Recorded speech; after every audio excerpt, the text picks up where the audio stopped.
En 1632, l'ordre catholique des jésuites bannit purement et simplement l'infiniment petit. Toute publication sur l'infinitésimal était désormais une hérésie. Cette décision avait des fins politiques. Un siècle plus tôt, le prêtre chrétien Luther avait déjà défié le pape sur des bases théologiques.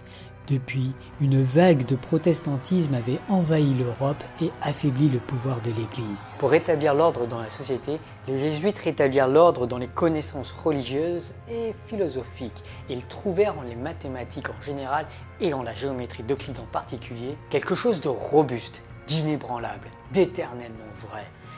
Les jésuites promurent ainsi l'enseignement des mathématiques à travers l'Europe avec un air de « c'était mieux avant, donc arrêtez vos conneries de réforme protestante et revenons-en aux fondements véritablement vrais de l'Église, d'Aristote et d'Euclide ». Sauf que les mathématiques, ce n'est pas juste consolider des fondations. Les mathématiques, c'est avant tout un domaine d'exploration et de création. Et les mathématiciens de l'époque voulaient créer et explorer en particulier l'infiniment petit, même si ça déroge complètement à l'ordre établi par la géométrie d'Euclide. Ainsi, des mathématiciens italiens rebelles comme Galilée, Cavalieri et Torricelli ne modérèrent pas leur désir de création et d'exploration. Ils manipulèrent l'infiniment petit, ou infinitésimal, et réussirent ainsi à redémontrer plus succinctement de nombreux théorèmes d'Euclide. Mais les jésuites eurent raison des mathématiciens hérétiques de l'époque, et les mathématiques italiennes, pourtant alors au sommet de l'art, sombrèrent lentement mais sûrement.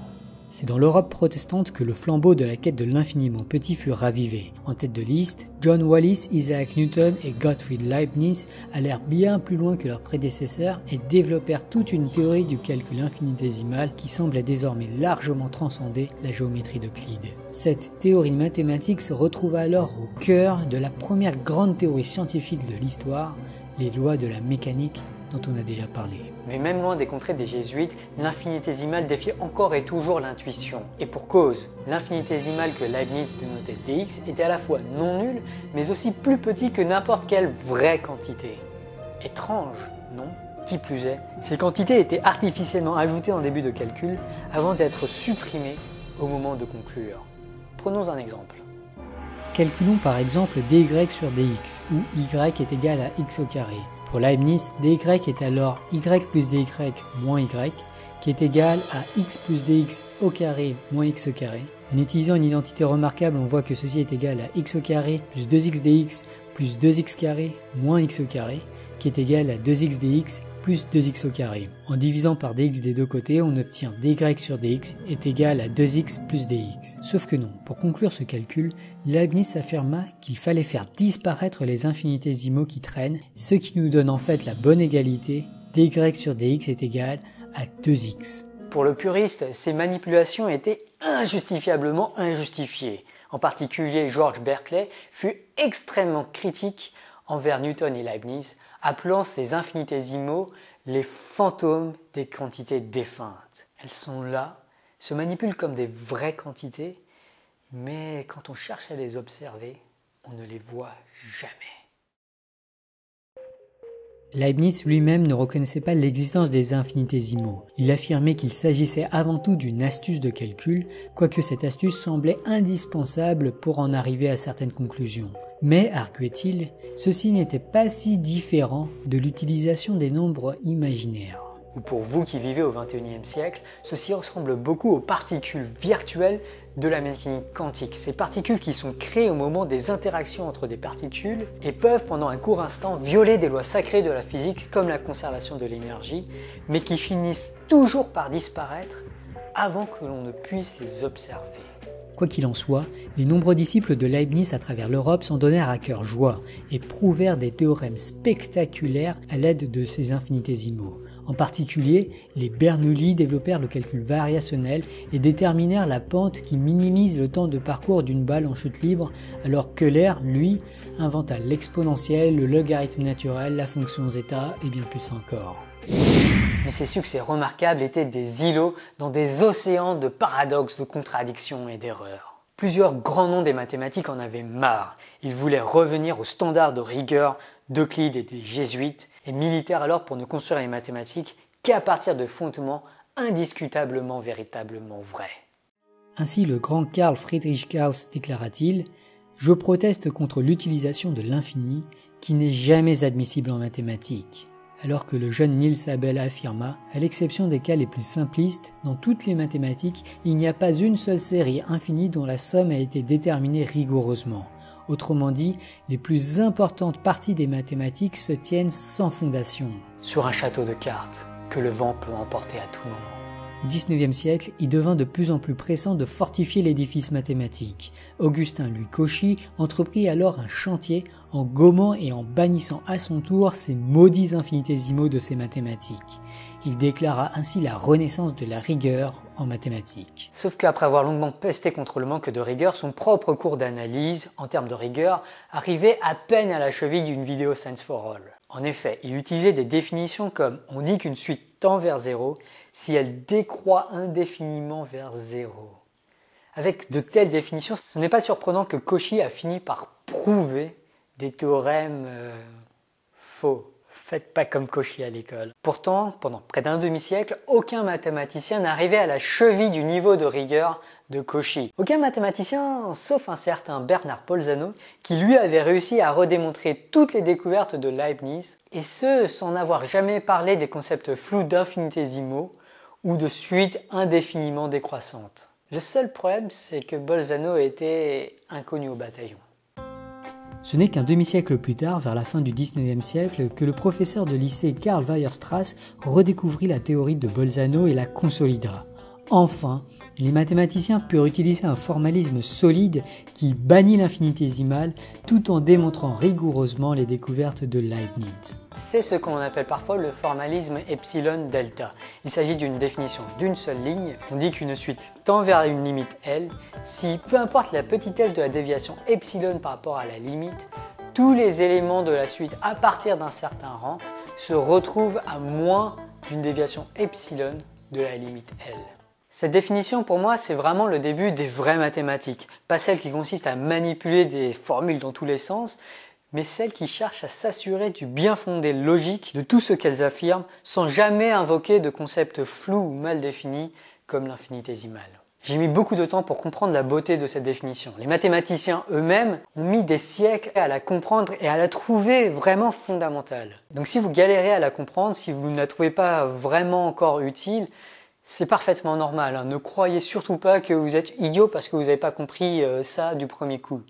Il faut du temps. Moi, il m'a fallu beaucoup de temps pour internaliser toute la beauté de cette définition et pour vraiment la sentir. Il faut du temps, mais si vous voulez vraiment aller loin dans la compréhension des mathématiques, il faut absolument finir par comprendre non seulement cette définition, mais aussi le pourquoi, l'utilité et surtout la beauté de cette définition incroyablement élégante qui a littéralement changé le cours des mathématiques, ou en tout cas les cours de mathématiques. Mais l'histoire des infinitésimaux ne s'arrête pas là. Un siècle après le triomphe des epsilon et delta de Bolzano et Weierstrass, dans les années 1960, le mathématicien Abraham Robinson découvrit un univers mathématique mystérieux dans lequel l'infinitésimal de Leibniz prenait tout son sens. Cet univers mathématique étrange, que l'on appelle analyse non standard, est un univers dans lequel toutes les manipulations de Leibniz, celles que font encore les physiciens d'aujourd'hui, sont en fait rigoureuses en un certain sens. En bref, cette analyse contient un ensemble de nombres appelés hyperréels qui est une structure plus fine que celle des nombres réels. En particulier, parmi les hyperréels, il y a des nombres strictement positifs qui sont plus petits que n'importe quel nombre réel. Ceci étant dit, beaucoup de mathématiciens doutent de l'avenir de cette théorie des nombres hyperréels et craignent qu'elle ne reste vouée à rester dans les placards des mathématiques. En particulier, cette théorie requiert un niveau d'abstraction qui est largement supérieur au epsilon et delta de Bolzano et Weierstrass, et il ne semble donc pas possible ni pertinent de l'enseigner à des étudiants. Mais qui sait, tant de génies se sont trompés dans le passé sur le rôle qu'étaient amenés à jouer ces infinitésimaux. La dernière fois, on a parlé du problème des maisons numérotées de Ramanujan et des fractions continues. Et en fin de vidéo, je vous ai notamment montré un petit passage de Matt Logger qui parle de la fraction continue, qui décrit pi et montre qu'elle donne des super approximations, notamment la première qui est 22/7. Et hydroxychloride fait la remarque que son grand-père utilisait justement cette approximation pi à peu près égale à 22/7 en menuiserie. Et ce n'est en fait pas un hasard si les fractions continues donnent de superbes approximations. En fait, on peut prouver que les fractions continues, lorsqu'on les arrête, donc les approximations des fractions continues, donnent des approximations optimales en un certain sens des nombres réels. Plus précisément, toutes les approximations que l'on obtient avec une fraction continue d'un nombre réel sont des approximations telles qu'on ne peut pas faire mieux avec un dénominateur plus petit que celui que nous donne la fraction continue. Badkiff, comme plusieurs autres parmi vous, trouve la solution de Ramanujan déroutante. Moi, je la trouve archi déroutante, je suis complètement perdu. Tout ceci est en fait extrêmement relié à ce qu'on appelle les équations de Pell, ou parfois aussi les équations de Brahmagupta, qui sont des équations qu'on appelle diophantines, c'est-à-dire des équations polynomiales à plusieurs variables en nombre entier. Donc si vous voulez en savoir plus, allez voir les descriptions de la vidéo précédente. Enfin, Antoine Delègue nous donne une autre solution du problème qui est absolument stupéfiante. En fait, je ne comprends pas sa preuve. Il nous donne une formule et la formule marche, qui joue un petit peu les Ramanujan avec nous. En plus, je lui ai demandé plus d'explications et il fait un petit peu son malin, les commentaires YouTube sont trop courts pour une démonstration, ce qui est sans doute vrai d'ailleurs. Donc moi, j'aimerais bien comprendre un peu plus ce que sous-entend Antoine Delègue, donc je vous invite un peu à le spammer, un peu son commentaire là, pour forcer à au moins donner quelques sources pour m'aider à comprendre ce qui se passe derrière cette formule qu'il nous donne, parce que cette formule est vraiment intrigante. Hey, j'espère que vous avez aimé cette vidéo, c'était sur les infinitésimaux et j'aimerais recommander au passage un livre qui s'appelle Infinitesimals, How a Dangerous Idea Shaped the Modern World, qui est un livre plus d'histoire que de mathématiques, même si c'est aussi intéressant pour les mathématiques. Et en gros, la thèse de ce bouquin, c'est que cette étude des infinitésimaux a été critique dans l'histoire de l'humanité, enfin surtout de l'Europe au XVIIe et au XVIIIe siècle, puisqu'à ce moment-là, le pouvoir était vraiment en Italie. On peut penser à Marco Polo et Fibonacci, Venise et tout ça, qui était une puissance économique, financière centrale en Europe. Et la Renaissance était partie d'Italie, du coup il y avait une certaine avance au niveau de l'Italie, également en termes technologiques et en termes mathématiques. Mais le mouvement jésuite semble avoir complètement ralenti ça en freinant l'innovation. Alors qu'à l'inverse, surtout en Angleterre, et suite à la création de la Royal Society qui faisait la promotion des débats et des choses qui n'étaient pas fixées, du coup de l'innovation, de la création, et bien à ce moment-là, notamment en Angleterre, les mathématiques ont connu un énorme boom avec des gens comme Wallis, Newton, Hooke ou encore Bayes. Et si on essaie de lire entre les lignes de ce que sous-entend ce bouquin, peut-être que le fait que le plus grand empire de l'humanité, qui a été l'empire britannique, peut-être que l'hégémonie de cet empire, et puis la raison pour laquelle finalement les États-Unis sont devenus un pays important et la raison pour laquelle la langue dominante aujourd'hui est l'anglais, c'est peut-être parce que les Anglais ont su pousser la recherche sur les infinitésimaux, alors qu'ailleurs les puristes disaient non, non, non, c'est pas rigoureux, il faut qu'on arrête. Voilà, je vous raconte ça parce que je trouve aussi très intéressant tout ce que ça pose en termes de questions sur la rigueur des sciences. Est-ce que la rigueur c'est important ? Je pense que cette histoire de l'infinitésimal montre que la réponse est très compliquée.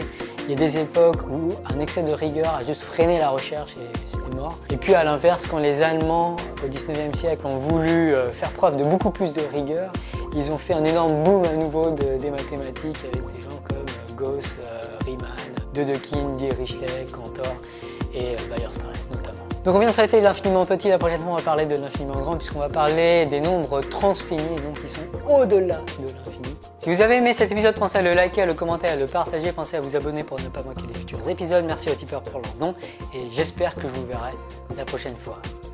It's an infinitesimal, which is something 19th century mathematicians and some current physicists like to have. They were gone, and then they made a comeback. You can't keep a good idea down.